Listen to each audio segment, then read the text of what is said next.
திராவிட முன்னேற்ற கழக கூட்டணியில் சேருவதற்கு தேமுதிகவுக்கு மீண்டும் அழைப்பு விடுத்திருக்கிறாரு திருமாவளவன். ஏற்கனவே ஒரு தடவை அவர் அழைப்பு விட்டார். அதுக்கப்புறம் மனிதநேய மக்கள் கட்சி சார்பாக சில நண்பர்கள் வந்து அவரை வெளிநாட்டில் சந்தித்து பேசி அழைத்தாங்க.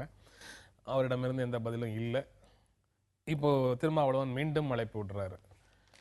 இந்த குரல் வந்து திருமாவினுடைய குரல் தானா, இல்லை வேறு யாருடைய குரலையோ அவர் எதிரொலிக்கிறார்? இல்லை, இது எங்களுடைய குரல் தான். இதில் யாருடைய குரலையும் எதிரொலிக்க வேண்டிய தேவை இல்லைன்னு தலைவரை வெளிப்படையாக பேசியிருக்கிறாரு. என்னுடைய பொருளாளர் இல்ல திருமணத்திற்கு அழைப்பு கொடுப்பதற்காக முதல்ல சந்திக்க போனோம். அப்போ வெளிப்படையாக நம்ம அழைப்பு விடுத்தோம், திமுக கூட்டணிக்கு நீங்கள் வரணும். ஏன்னா ஒரு மதவாத சாதியவாத சக்திகளை எதிர்கொள்வதற்கான ஒரு அணியை தமிழ்நாட்டில் வலுவாக கட்ட வேண்டிய தேவை இருக்கிறது. அந்த தேவையிலிருந்து ஒரு தோழமையோடு இந்த வேண்டுகோளை உங்களுக்கு வைக்கிறோம். நீங்க சொல்லும்போது எனக்கு இயல்பாக ஒரு சந்தேகம் வருது, அதுக்கும் சேர்த்தே பதில் சொல்லிருங்க. அதுக்கப்புறம் நான் ரவிச்சந்திரன் போறேன். ஒரு சினிமா பண்பாடு வந்து தமிழ்நாட்டை சீரழிக்கிறது அப்படின்னு டாக்டர் ராமதாஸோடு இணைந்து நிற்கும் போது திருமாவும் விடுதலை சிறுத்தைகளும் விஜயகாந்துக்கு எதிராக தேமுதிகவுக்கு எதிராக சீரியஸாக செயல்பட்டதை பார்க்க முடிஞ்சது. இப்போ வேறு முரண்பாடுகள் வந்ததன் காரணமாக இப்போ இவரோடு இருக்கக்கூடிய அந்த சினிமா பண்பாடு முரண்பாடு இப்போ பின்னுக்கு போயிடுச்சு அப்படின்னு நீங்க உணர்றீங்களா? இல்லை, நம்ம சினிமா தொடர்பான அதனுடைய தாக்கம் அரசியலில் எதிரொலிப்பது தொடர்பாக நம்முடைய மாற்று கருத்து எப்போதும் இருந்துகிட்டு தான் இருக்குது. அது நம்ம அன்றைக்கு விஜயகாந்த் அவர்களை சந்திக்கும் போது கூட அந்த முரண்பாடு பற்றி நம்ம பேசி தான் இருக்கோம். அதனால் அது வேற, இது அரசியல், தேர்தல் என்பது வேற. இது ரெண்டையும் நம்ம போட்டு குழப்பிக்க வேணாம். தேர்தல் என்பது இன்றைக்கு வந்து ஒரு கூட்டணி சார்ந்த ஒரு அணி அமைத்தால் தான் நிற்க முடியுங்கிற அளவுக்கு வந்திருக்கும் போது அந்த முரண்பாடு என்பது இன்றைக்கும் நாம் அதை பேசிக்கிட்டு தான் இருக்கிறோம். அது தொடர்பான பரப்புரை நம்ம செஞ்சுக்கிட்டு தான் இருக்கிறோம். இந்த தேவை இன்றைக்கு ஏற்பட்டிருக்கு. தமிழ்நாட்டில் வந்து மிகப்பெரிய அளவில் முன் எப்போதும் இல்லாத அளவில் சாதியவாத சக்திகள் வெளிப்படையாக இயங்க ஆரம்பித்திருக்கிறார்கள். முன்னாடி எல்லாம் மறைமுகமாக பேசுவாங்க, அவங்களுக்குள்ள கூட்டம் போட்டு பேசுவாங்க. இன்றைக்கி அப்படிலாம் இல்லாமல் வெளிப்படையாக பேசக்கூடிய செயல்படக்கூடிய நிலைக்கு வந்திருக்கிறாங்க. மதவாத சக்திகளும் வந்து யாரை வேணாலும் சேர்த்துக்கிட்டு களத்துக்கு போய் எப்படியாவது வெற்றியை ஈட்ட வேண்டுங்கிற ஒரு முடிவுக்கு வந்திருக்கும் போது அதை முறியடிக்க வேண்டிய தேவை அந்த எதிர்ப்பு சக்தியாக இருக்கக்கூடிய எங்களுக்கு வருது.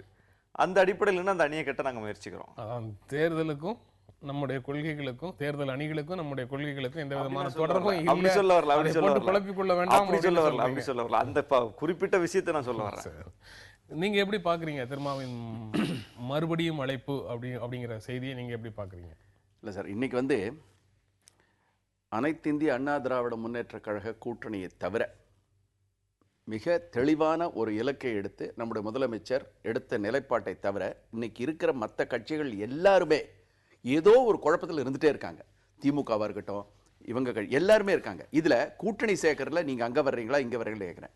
நான் என்ன கேட்குறேன்னா, கிட்டத்தட்ட 24% தன்கிட்ட வச்சிருக்கிற ஒரு திமுக இவர்களை போன்ற கட்சிகளெல்லாம் கூட சேர்த்தும் போது அந்த பர்சன்டேஜ் கொஞ்சம் இன்க்ரீஸ் ஆகும். மனிதநேய மக்கள் கட்சி எல்லாரும் சேர்ந்து இது பண்ணும்போது அப்படி இருக்கும்போது ஒரு அழைப்பு விட்டாச்சு, அவர்கிட்ட பேசியாச்சு. அவங்க பொதுச் செயலாளர்லேருந்து தளபதியிலேருந்து நம்ம ஸ்டாலின்லேருந்து எல்லாரும் போய் பேசிட்டாங்க, எல்லாரும் பண்ணிட்டாங்க. ஏன் திருப்பி திருப்பி திருப்பி திருப்பி அவங்க விஜயகாந்த் நம்முடைய கூட்டணிக்கு வரணும்னு நினைக்கிறாங்கிறது எனக்கு புரியல. அதை பற்றி அவர் ஒன்றும் சொல்ல. இதை விட இன்னொரு மோசமான விஷயம் என்னென்னா, விழுப்புரத்தில் சமீபத்தில் நடந்தவங்க பொதுக்கூட்டத்திலையும் கூட அதுக்கு முன்னால் அவங்க சகோதரி பிரேமலதா விஜயகாந்த் என்ன சொல்லியிருக்காங்க, இவங்க திமுக தலைவர் வீட்டில் நடந்ததெல்லாம் ஒரு நாடகம்னு சொல்லியிருக்காங்க. இவர்களுக்கெல்லாம் பதில் சொல்ல வேண்டிய ஒரு நிலைமைக்கு இன்னைக்கு வந்து திமுக தலைவர் கலைஞர் வந்துட்டாங்க அப்படிங்கிறது ஒரு வருத்தப்பட வேண்டிய விஷயம். இதனால மக்களுடைய மனநிலை இன்னைக்கு எப்படி இருக்குன்னு கேட்டிங்கன்னா, இந்த குழப்பம் எதுவுமே வேண்டாம். நம்மளுக்கு தெளிவான ஒரு போக்கு இருக்குது. இன்றைக்கு தெளிவான முறையில் ஆட்சி நடத்தி 3 வருஷமாக அந்த பெர்ஃபார்மன்ஸை பேஸ் பண்ணி இன்னைக்கு மக்கள்கிட்ட ஓட்டு கேட்குது அண்ணா திமுக. இவர்களுக்கு ஓட்டு அளிப்பது தான் நம்மளுக்கு ஒரு சிறந்த ஒரு வழிமுறையாக இருக்குங்கிற அளவுக்கு இவங்க எல்லாருமே சேர்ந்து ஜனங்களை அங்கே கொண்டு போய் விட்டுருவாங்க.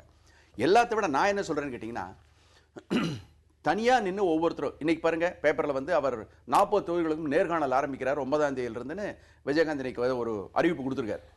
40 தொகுதி நிற்க போகிறேன்னு அவர் முடிவு பண்ணிட்டாரு. நீங்களும் 40 தொகுதி நிக்கிறேன்னு முடிவு பண்ணிட்டீங்க.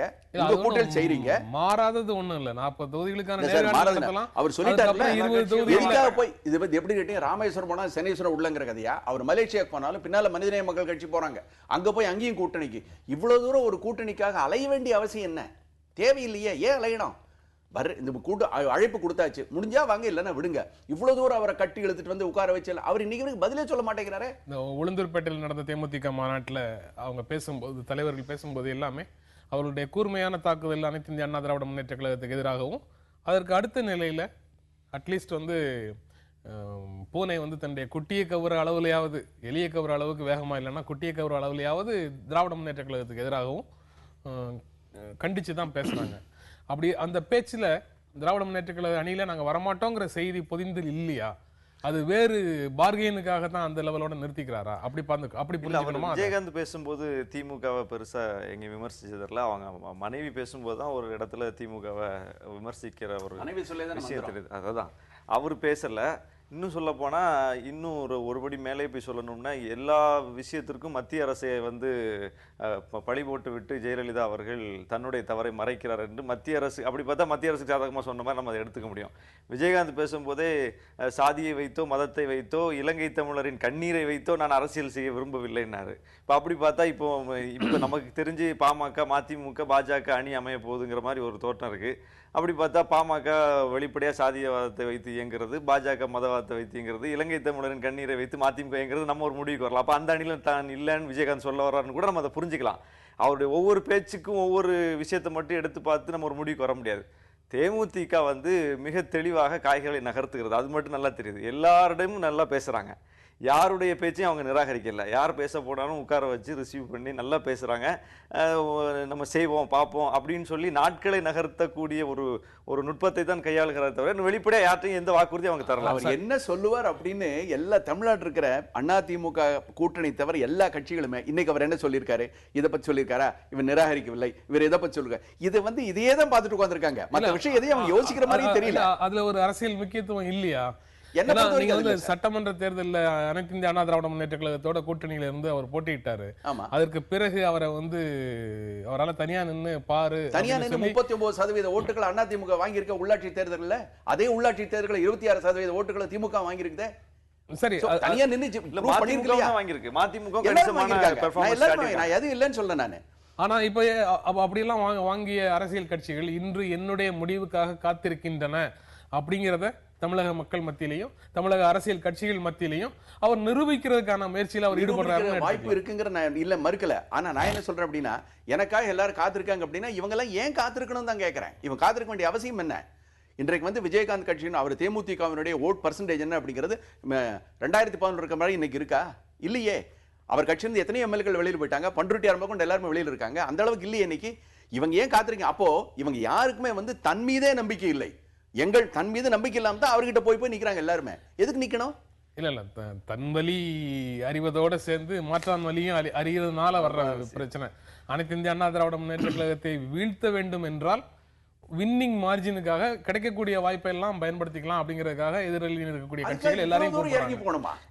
எனக்கு புரியல சார். எனக்கு தெரிஞ்ச ஒரு மிகப்பெரிய கட்சியில கூட்டணியில் இருக்காங்க, தம்பி இருக்கிற கட்சி எல்லாம் வந்து மிகப்பெரிய கட்சி, தமிழ்நாட்டில் 2வது மிகப்பெரிய கட்சி திமுக இருக்காங்க.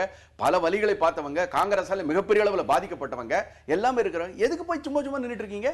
இல்ல, இன்னைக்கு ஆளும் கட்சிக்கு எதிரான ஒரு மனோநிலை இருக்கிறது, அதை வந்து ஒருங்கிணைக்க வேண்டிய தேவையும் இருக்கிறது. இப்ப விஜயகாந்த் தன்னுடைய பேச்சினுடைய முழு சாராம்சமும் ஆளுங்கட்சி எதிர்ப்பு, ஜெயலலிதா எதிர்ப்பு தான். அப்போ ஜெயலலிதா எதிர்ப்பு தான் அவருடைய மிக முக்கியமான நோக்கம் என்றால், ஜெயலலிதா எதிர்ப்பை முன்வைத்து இயங்கக்கூடிய திமுகவோடு அவர் இணைவது தான் ஒரு சரியா இருக்கும். அதுதான் தமிழ்நாட்டில் வாக்குகளை ஒருங்கிணைக்க, அதாவது ஆளுங்கட்சிக்கு எதிரான வாக்குகளை ஒருங்கிணைப்பதற்கான ஒரு சரியான அணியாகவும் இருக்கும். அந்த அடிப்படையில் நாங்கள் அந்த முயற்சி எடுக்கிறோம். ஒரு மதவாத சாதிவாத அணிக்கு எதிரான ஒரு அணியாகவும் ஆளுங்கட்சிக்கு எதிரான வாக்குகளை ஒருங்கிணைக்கிற அணியாகவும் சேர்த்து நம்ம அதை பார்க்கிறோம். இன்னொரு கோணத்துல பார்த்தா திராவிட முன்னேற்ற கழகம், அனைத்து இந்திய அண்ணா திராவிட முன்னேற்ற கழகத்தினுடைய தலைமையை தமிழக அரசியல்ல தொடர்ந்து நிறுவுவது, மாற்று முயற்சிகளை எழுந்திருக்க விடாம அடிக்கிறது. இல்ல, அது விஜயகாந்த் தான் அதை பத்தி முடிவு செய்யணும். ஏன்னா விஜயகாந்த் அந்த முடிவுல தெளிவா இருந்திருந்தாருன்னா பிரச்சனை இல்லை. அவர் ஏற்கனவே ஒரு சட்டமன்ற தேர்தலில் போய் அதிமுகவோட கூட்டணி வைத்து விட்டார். இப்போ வைத்து விட்ட பிறகு அவரை அதற்கு எதிராக இருக்கிற இன்னொரு கட்சியும் கூட்டணிக்கு அழைப்பதுங்கிறது இயல்பானதானே. ஏன்னா அவர் தொடர்ந்து அந்த நிலையில் இருந்தால் இன்னைக்கு யாரும் அவர்கிட்ட போய் பேச மாட்டோம். நான் தான் 3வது சக்தியா வந்திருக்கிறேன், நான் தான் வந்து திமுக அதிமுக மாற்றுங்கிறத அதிமுகவோட அணி சேராமல் அவர் சொல்லிக் கொண்டிருந்தாலும் இன்றைக்கு எந்த கட்சியும் போய் அவர்கிட்ட பேசியிருக்காரு. அவர் தலைமையில கூட்டணிக்காக யார் போவாங்களோ அவங்க மட்டும் தான் போவாங்க. அவர் அப்படி இல்லாமல் அவர் நழுவி வந்ததனால் இன்றைக்கு எல்லோரும் போய் பேசுகிறார்கள். கடந்த சட்டமன்ற தேர்தலில் அதிமுக கூட்டணிக்கு அவரை இழுத்து வந்ததன் மூலமாக அவருடைய தார்மீக வலிமையை இல்லாம செய்துட்டீங்க அப்படின்னு நான் அவர் சொன்னதுல இருந்து புரிஞ்சுக்கிறேன். அப்படி இல்ல, அப்ப இருக்கிற கொஞ்ச நஞ்சம் இருக்கிற வலிமை இவங்களோட திமுக சேர்ந்து இருக்கிறதும் போயிடும் அப்படின்னு அவர் எவ்வளவு பயப்படுறாரு என்னமோ. இருக்கிற கொஞ்சம் பர்சன்டேஜ் இருக்கு, அதுவும் திமுக சொத்தமா கரைஞ்சிரும், மத்த கட்சிகள் மரணம் ஆயிருமே அவருக்கு ஒரு பயம் இருக்கலாமா என்னமோ. நான் என்ன சொல்றேன்னா, அவர் நிலைப்பாட்டை எடுத்தால், அவர் நிக்கிறேன்னு சொல்லிட்டா விட்டுடுங்க அவரை. எதுக்கு சும்மா சும்மா மறுபடியும் கூப்பிடுறான் போறீங்க வீட்டுல அவர் இன்னும் முடிவை சொல்லல, சொல்லாத பிரச்சனை. ஒரு மாசமா பேசிட்டு இருக்காங்க, கிட்டத்தட்ட ஒரு மாசத்துக்கு மேல 30-40 நாளா பேசுறாங்க.